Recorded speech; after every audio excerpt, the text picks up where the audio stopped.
We cannot sustain the collapse of Germany. That's absolutely 100% obvious. That would be an utter bloody catastrophe.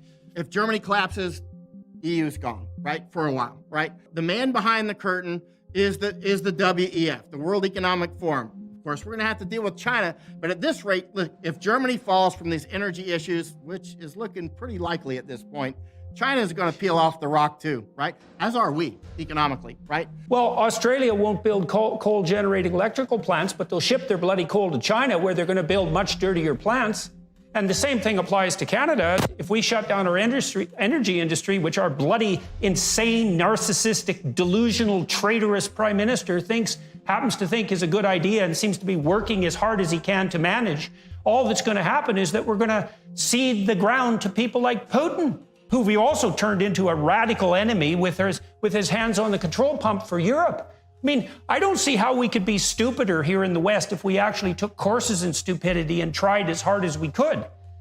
We seem to be doing everything we can to break everything as rapidly as possible. And then I wonder too, has it got to the point where the people who think, that you can't make an omelet without breaking a few eggs and there's too many people on the planet think that this is some sort of like needle's eye that we have to go through, all this mass starvation and death so that we end up with a sustainable population. I mean, Jesus Christ, that's a dim and grim scenario. But as you said, why would you take the Dutch farmers out of business when they're so unbelievably hyper-productive and efficient?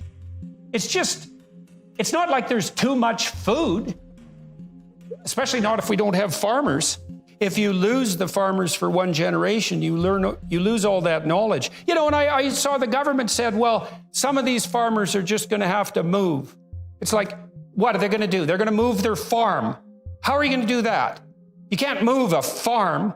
And it's not like these things are just, transferable, fungible in this simplistic manner.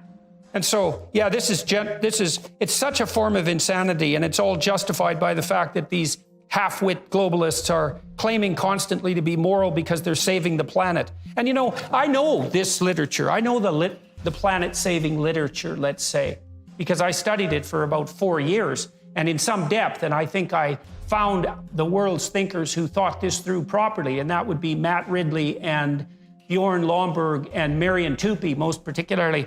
And all three of them, and I would put Bjorn Lomborg at the top of that list, those thinkers knew something fundamental and something so bloody optimistic that I couldn't believe it was true when I first encountered it, which was that if we really want to reach a kind of sustainable harmony with the planet, the best way to do that, absolutely obviously, is to distribute autonomous free market systems as widely as possible, and then to get people everywhere in the world as rich as we can, as fast as we can. Because the biggest contributor to environmental degradation isn't industrial development. It isn't the efficiency of the Dutch farmers. It's absolute bloody poverty and privation, and the probability that people at the bottom of the economic distribution are going to fall into these catastrophic positive feedback loops that you described and devastate and lay waste to everything. As soon as you make people rich, the data on this are crystal clear. As soon as you get people up to about $5,000 a year in gross domestic product, they start caring about the environment locally and autonomously. And so, we're in a situation right now where if our leaders weren't so concerned with scoring cheap reputation points and being hyper-moral in their ignorance and pretentious in their global ambitions, we could be working towards a world where everybody had enough food and enough education and were simultaneously inspired on their own account to engage in the kind of environmental stewardship that would leave a good planet for their children and their grandchildren.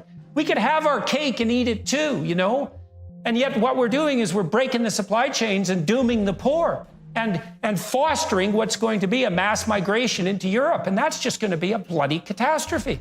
And I hate to see this, and I hope I'm wrong and I'm just being paranoid, but I don't think so.